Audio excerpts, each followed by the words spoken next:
प्यारे बच्चों, इंग्लिश के ऑनलाइन क्लास में आपका स्वागत है। पिछली कक्षाओं में हम लोग जाने थे पास्ट कंटिन्यूअस टेंस का, affirmative form, negative form, interrogative form, और आज हम लोग जान रहे हैं पास्ट कंटिन्यूअस टेंस का यानी sentence pattern for the interrogative plus negative sentence. अर्थात पास्ट कंटिन्यूअस टेंस के वाक्यों को इंट्रोगेटिव प्लस नेगेटिव सेंटेंस में बनाने का नियम। हम जाने कि इस पास्ट कंटिन्यूअस टेंस को इंट्रोगेटिव प्लस नेगेटिव में कैसे बनाएंगे। सबसे पहले हम ऑक्सिलरी वर्ब को लाएंगे, वाज या वेयर, उसके बाद सब्जेक्ट, नॉट, बिफोर अर्थात वर्ब का चौथा रूप, अदर वर्ड, इंट्रोगेशन मार्क्स। अब यहां एक प्रॉब्लम क्रिएट होता है, हालांकि मैं पिछली कक्षाओं में आपको बता चुका था कि ऑक्सिलरी वर्ब वाज या वेयर का प्रयोग हम कहां करते हैं। फर्स्ट पर्सन सिंगुलर अर्थात आई के साथ वाज, फर्स्ट पर्सन प्लूरल अर्थात we, second person you, third person plural they और प्लूरल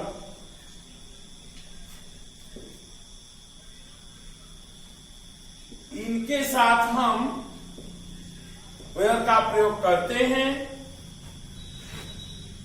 सिंगुलर थर्ड पर्सन साथ ही, सी, इट, सिंगुलर इसके साथ हम वाज का प्रयोग करते हैं। हम इसको एक दूसरे फॉर्म से भी बना सकते हैं। वाज में जब हम नॉट जोड़ेंगे तो वाजंट होगा, वेयर में जब हम नॉट जोड़ेंगे तो वरंट होगा। उस तरह से भी हम ट्रांसलेट कर सकते हैं, बना सकते हैं। अब एज में देखेंगे,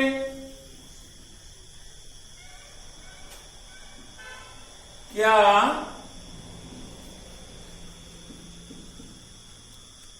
आप लोग क्रिकेट नहीं खेल रहे थे? Were you not playing cricket? एक और एग्जांपल हम देखेंगे, क्या वह पत्र नहीं लिख रही थी? Was she not writing a letter? इसको हम ऐसे भी बना सकते हैं, weren't you playing cricket? या wasn't she writing a letter? हम ऑक्सिलरी वर्ब के साथ नॉट को एक साथ करके हम शुरू में भी कर सकते हैं और उसका अधिकांशतः प्रयोग हम स्पोकन में करते हैं। स्पोकन में जितना हो सके हम शॉर्ट फॉर्म का प्रयोग करते हैं। अब इसके बाद हम जानेंगे इसका WH क्वेश्चन फॉर्म। उसके जानने के पहले अब आप एक वाक्य को चार तरह से बना सकते हैं, affirmative, negative, interrogative, interrogative plus negative. जैसे मैं पढ़ रहा हूं, मैं नहीं पढ़ रहा हूं, क्या मैं पढ़ रहा हूं, क्या मैं नहीं पढ़ रहा हूं। इस तरह एक वाक्य को हम चार तरह से बना सकते हैं। आइए अब हम जानेंगे sentence pattern for the WH question form. हाँ, तो अब हम जान रहे हैं sentence pattern for the WH question form अर्थात पास्ट कंटिन्यूअस टेंस के वाक्यों को WH क्वेश्चंस में बनाने का नियम। सबसे पहले हम ऑक्सिलरी वर्ब को, ऑक्सिलरी वर्ब नहीं, क्वेश्चन वर्ड है what, where, how and why इत्यादि को लिखेंगे। उसके बाद ऑक्सिलरी वर्ब को लाएंगे वाज या वेयर, फिर उसके बाद लिखेंगे सब्जेक्ट। यदि सेंटेंस में, वाक्य में नहीं है तो नॉट का प्रयोग करेंगे, नहीं है तो नॉट का प्रयोग नहीं करेंगे। बिफोर अर्थात वर्ब का चौथा रूप, अदर वर्ड इंट्रोगेशन मार्क्स। अभी मैं आपको बताया था कि वाज या वेयर जो ऑक्सिलरी वर्ब हैं, इनका प्रयोग हम कहां करेंगे, ये आप जान चुके हैं। आइए अब हम एग्जाम्पल देते हैं। वह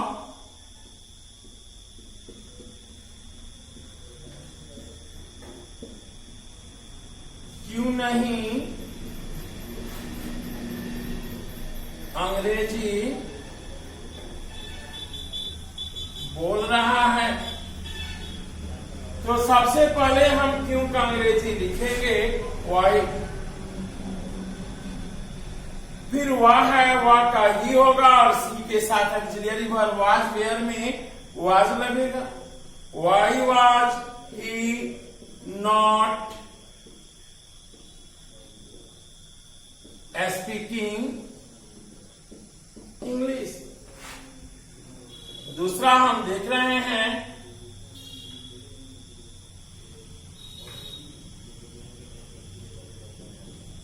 वे लोग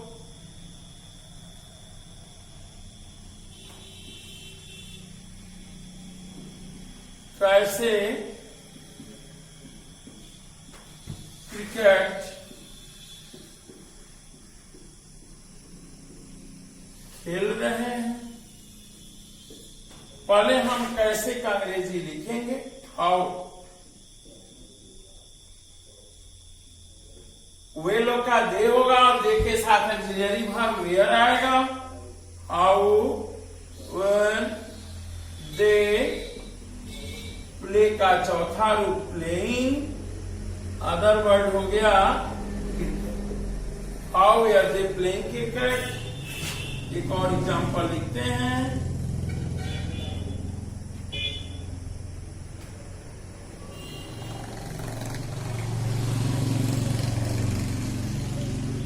आप लोग कहां जा रहे हैं, वे आर यू गोइंग। इस तरह हम इंग्लिश में स्पोकन कर सकते हैं इसके माध्यम से।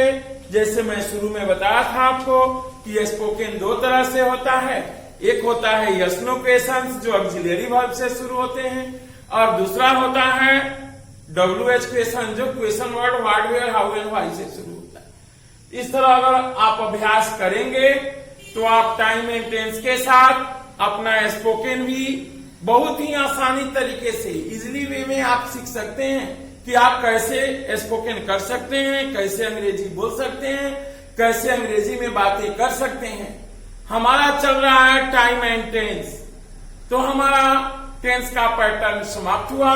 अब मैं आपको बताऊंगा टाइम, अर्थात हम पास्ट कंटिन्यूअस टेंस का प्रयोग कहां करते हैं। अब हम जानेंगे use of past continuous tense, अर्थात पास्ट कंटिन्यूअस टेंस का प्रयोग। हाँ, तो अब हम जान रहे हैं use of past continuous tense, अर्थात पास्ट कंटिन्यूअस टेंस का प्रयोग। हम पास्ट कंटिन्यूअस टेंस का प्रयोग कहां करेंगे, यूज 1 देखेंगे पहले। अपूर्ण भूतकाल का प्रयोग, अर्थात पास्ट कंटिन्यूअस टेंस का प्रयोग मुख्यतः भूतकाल में किसी कार्य व्यापार के जारी रहने का बोध कराने के लिए होता है। जैसे अब हम उदाहरण देखेंगे,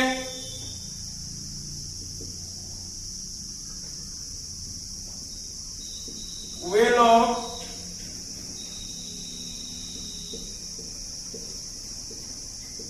टहल रहे थे, they were walking। दूसरा एग्जाम्पल, लड़के मैदान में खेल रहे थे, बॉयज वेयर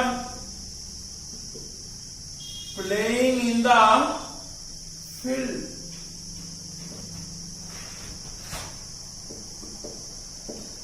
लड़के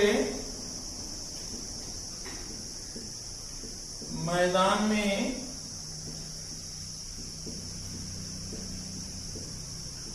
खेल रहे थे।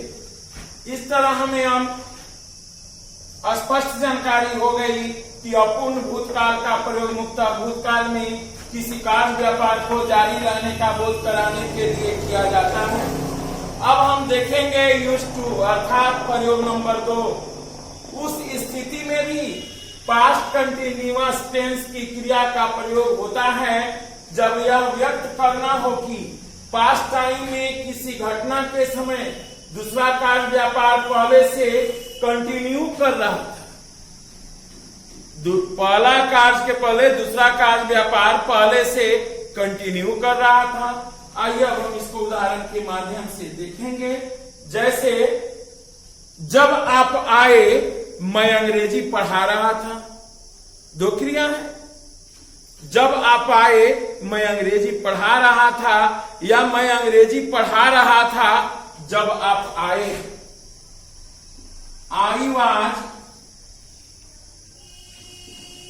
Teaching English when you came. एक और उदाहरण देखेंगे। वर्षा हो रही थी जब वह बाहर गया, या जब वह बाहर गया वर्षा हो रही थी। It was raining when he went out। अब हम इसके बाद जानेंगे यूज थर्ड अर्थात प्रयोग नंबर 3। हाँ, तो आइए हम देखते हैं यूज 3 अर्थात प्रयोग number 3।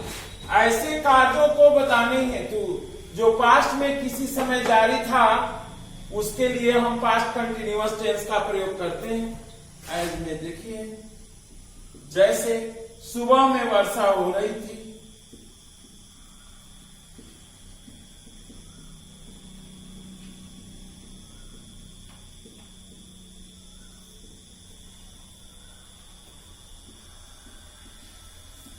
it was raining in the morning। अब हम ये जान गए कि अगर भूतकाल में जो काम जारी था किसी समय जारी था उसके लिए भी हम पास्ट कंटिन्यूअस टेंस का प्रयोग करते हैं। अब हम जानेंगे यूज 4 प्रयोग नंबर 4। ऐसा कार्य जो भूतकाल में किसी खास समय में शुरू होकर या प्रारंभ होकर उसी काल में आगे तक चले को बताने हेतु पास्ट कंटिन्यूअस टेंस का प्रयोग करते हैं। एज में देखेंगे,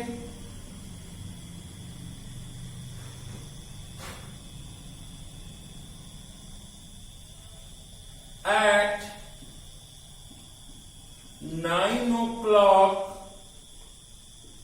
he was reading। 9 बजे वह पढ़ रहा था। इसके लिए हम पास्ट कंटिन्यूअस टेंस का प्रयोग किए। दूसरा देखेंगे,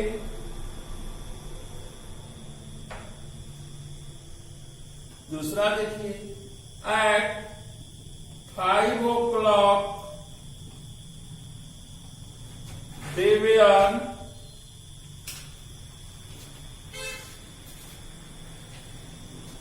walking on the road। 5 बजे वे लोग सड़क पर टहल रहे थे। इसी के साथ आज हमारा यह टेंस समाप्त हुआ, पास्ट कंटिन्यूअस टेंस। आज हम फिर जानेंगे पास्ट टेंस का अगला भेद, पास्ट परफेक्ट टेंस अर्थात पूर्ण भूतकाल। हाँ, तो अब हम देख रहे हैं पास्ट टेंस का तीसरा भेद, पास्ट परफेक्ट टेंस। हिंदी होता है पूर्ण भूतकाल। आइए हम इसका डेफिनेशन परिभाषा जाने। The past perfect tense indicates an action completed in the past, a person to a later action in the past।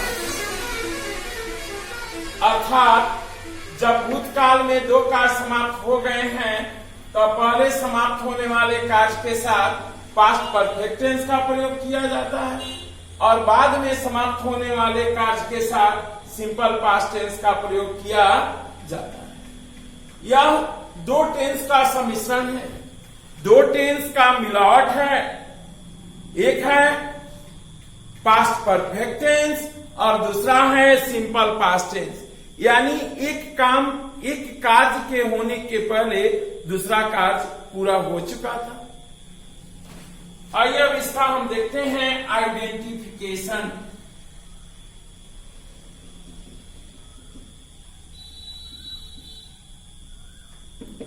Identification इसका पहचान है जिस हिंदी क्रिया के अंत में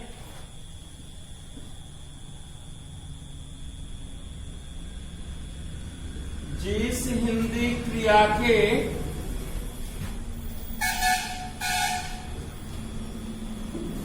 अंत में चुका था, चुकी थी,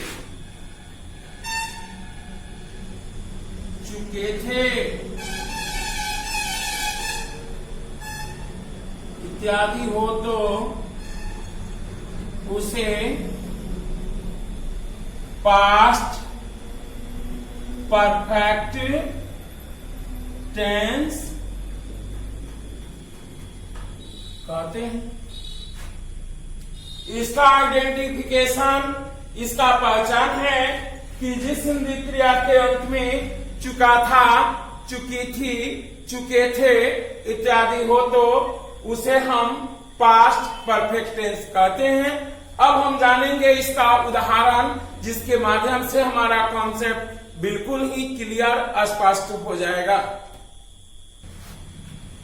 हाँ, तो अब हम उसका उदाहरण देखेंगे। जैसे आपने इसका आइडेंटिफिकेशन जाना था, जिस हिंदी क्रिया के अंत में चुका था, चुकी थी, चुके थे इत्यादि हो तो उसे हम पास्ट परफेक्ट टेंस कहते हैं। एज में देखेंगे, मैं बता रहा हूं कि दो वाक्यों का सम्मिश्रण है। इसमें दो घटनाएं होती है, दो क्रियाएं होती है, एक के पहले दूसरी क्रिया समाप्त हो गई होती है। जैसे में देखेंगे, डॉक्टर के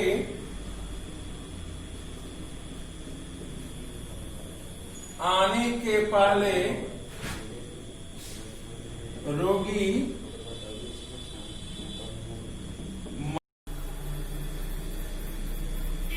मर चुका था, यानी हमारा पूरा सेंटेंस हुआ डॉक्टर के आने के पहले रोगी मर चुका था। इसके अंत में क्या है? चुका था। यह कौन सा टेंस होगा? पास्ट परफेक्ट टेंस, अर्थात पूर्ण भूतकाल होगा। इसमें दो क्रिया है, एक है डॉक्टर का आना और दूसरा है रोगी का मरना। आइए हम दूसरा एग्जांपल देखते हैं।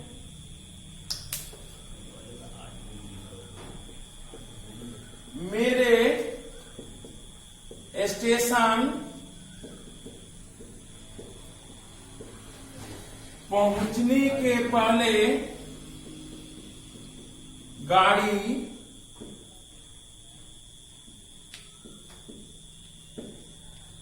खुल चुकी थी।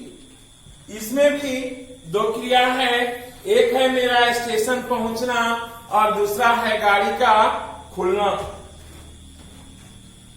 इस तरह जितने भी इस तरह के दो सम्मिश्रण वाले वाक्य होंगे, अथवा सिर्फ चुका था, चुकी थी, चुके थे भी हो तो वह पास्ट परफेक्ट है और उसका स्ट्रक्चर बिल्कुल यहां तक होगा, subject had V three other word.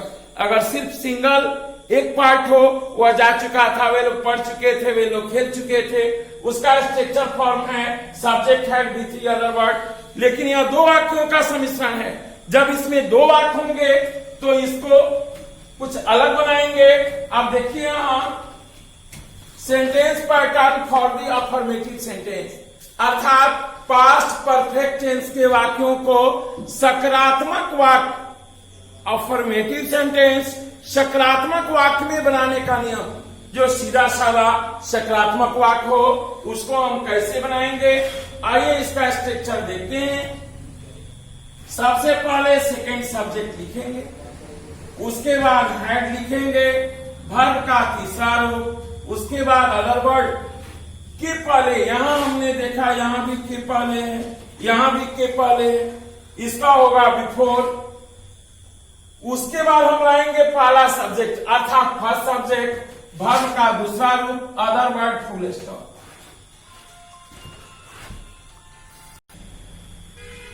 हाँ, तो एक बार और अपना कॉन्सेप्ट क्लियर कीजिए। इसमें हम सबसे पहले लिखेंगे सेकंड सब्जेक्ट, उसके बाद head, V3 other word, before, first subject, V2 other word, full stop. यह दो वाक्यों का सम्मिश्रण है, एक है सिंपल पास्ट और दूसरा है पास्ट परफेक्ट। जैसे आप उदाहरण में देखेंगे, डॉक्टर के आने के पहले रोगी मर चुका था, तो रोगी मर चुका था यह पास्ट परफेक्ट है, और डॉक्टर की आने यह हो जाएगा हमारा सिंपल पास्ट। दूसरा है मेरे स्टेशन पहुंचने के पहले गाड़ी खुल चुकी थी, तो इसमें गाड़ी खुल चुकी थी यह हो जाएगा हमारा पास्ट परफेक्ट टेंस, और मेरे स्टेशन पहुंचना यह हो जाएगा सिंपल पास्ट। हेड जो है इसका प्रयोग हम सभी के साथ करते हैं, फर्स्ट पर्सन, सेकेंड पर्सन और थर्ड पर्सन, प्रत्येक के साथ हेड लगेगा, इसलिए इसमें हमें नोट लिखाने की जरूरत नहीं है। उसके बाद यहां चलिए, फर्स्ट सब्जेक्ट में प्रत्येक के साथ हेड प्लस V3 और सेकेंड सब्जेक्ट फर्स्ट सब्जेक्ट में प्रत्येक के साथ V2 लगेगा। आइए अब हम उदाहरण बनाते हैं, एज में आप देखेंगे।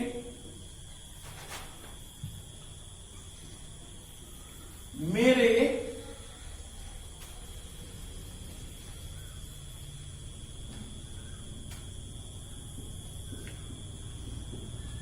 स्टेशन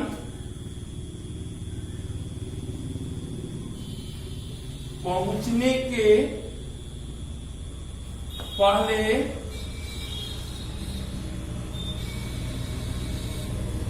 गाड़ी खुल चुकी थी। अब आइए इसका स्ट्रक्चर हम देखते हैं। पहले बनाएंगे सेकंड सब्जेक्ट, मेरे स्टेशन पहुंचने के पहले गाड़ी खुल चुकी थी, तो दूसरा सब्जेक्ट इसमें गाड़ी हुआ दी ट्रेन, उसके बाद हैड, खुलना का स्टार्ट होता है, स्टार्ट का तीसरा रूप started, the train had started के पहले क्या होगा बिफोर, मैं है मेरे आई reached the स्टेशन। दूसरा देखिए, दूसरा एग्जाम्पल देखते हैं।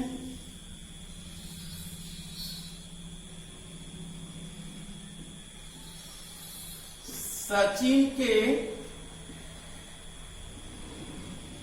आने के पहले धोनी छक्का लगा चुका था। सेकेंड सब्जेक्ट है धोनी, पहले हम लिखेंगे Dhoni had hit a sixer before Sachin came. उसी तरह हम बना सकते हैं, डॉक्टर के आने के पहले रोगी मर चुका था, the patient had died before the doctor केम। जैसे अगर है कि मेरे कॉलेज पहुंचने के पहले घंटी बज चुकी थी, द बेल हैड रंग before I reached the college. इस तरह जो भी इस तरह के वाक्य होंगे, शिकारी के आने के पहले चिड़िया उड़ चुकी थी, तो इस तरह के वाक्यों का ट्रांसलेशन आप पास्ट परफेक्ट टेंस के स्ट्रक्चर के आधार पर बना सकते हैं। और ध्यान रखिएगा, यह वाक्य, यह जो टेंस है वह दो टेंसों का सम्मिश्रण है, सिंपल पास्ट टेंस और पास्ट परफेक्ट टेंस। इस दोनों के सम्मिश्रण से ही यह वाक्य पूरा होता है। अगर आपके वाक्य में सिर्फ है कि मैं अंग्रेजी बोल चुका था, तो उसमें सिर्फ उसका स्ट्रक्चर यहीं तक होगा, सब्जेक्ट है V3 अदर, बस इतना ही तक उसको सीमित रखेंगे। मैं अंग्रेजी बोल चुका था, आई हैड स्पोकन इंग्लिश, वे लोग अंग्रेजी में बातें कर चुके थे, they had talk in English. उसके बाद जैसे है कि वह ताजमहल देख चुका था, he had seen the Taj Mahal, उसके लिए सिर्फ यहीं तक फॉर्म होगा, लेकिन इसका मूल फॉर्म होता है, यह दो वाक्यों का सम्मिश्रण है, सिंपल पास्ट टेंस और पास्ट परफेक्ट टेंस। एक के लिए हम सिंपल पास्ट का प्रयोग करते हैं और दूसरा जो होता है उसके लिए हम पास्ट परफेक्ट टेंस का प्रयोग करते हैं। हाँ, तो आइए हम फिर टेंस को आगे बढ़ाते हैं। पास्ट परफेक्ट टेंस के वाक्यों को निगेटिव सेंटेंस अर्थात नकारात्मक वाक्य में बनाने का नियम। Sentence pattern for the negative sentence, यानी हम इसको नकारात्मक वाक्य में कैसे बनाएंगे। सबसे पहले सेकंड सब्जेक्ट हैड, चूंकि निगेटिव है तो इसमें क्या होगा, नॉट, V3 अर्थात वर्ब का तीसरा रूप, other word before first subject, V2 other word full stop. आइए अब हम उदाहरण देखते हैं।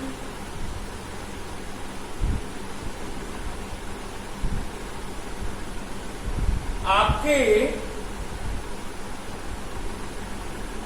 आने के पहले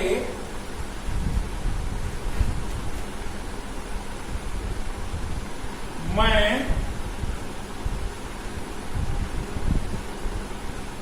अंग्रेजी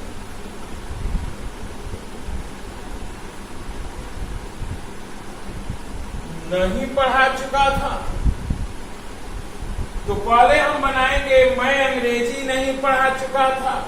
सब्जेक्ट मैं का क्या होगा, आई, उसके बाद होगा हैड, उसके बाद होगा नॉट, पढ़ाना का teach, taught, I had not taught English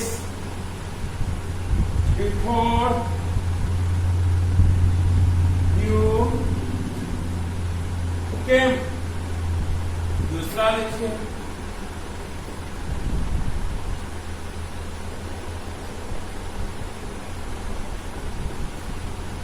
Sita के जाने के पहले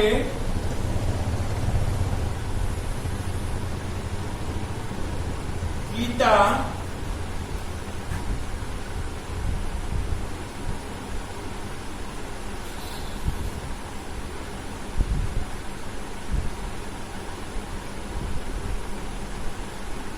टेनिस नहीं खेल चुकी थी। पहले बनाएंगे गीता टेनिस नहीं खेल चुकी थी, गीता had not played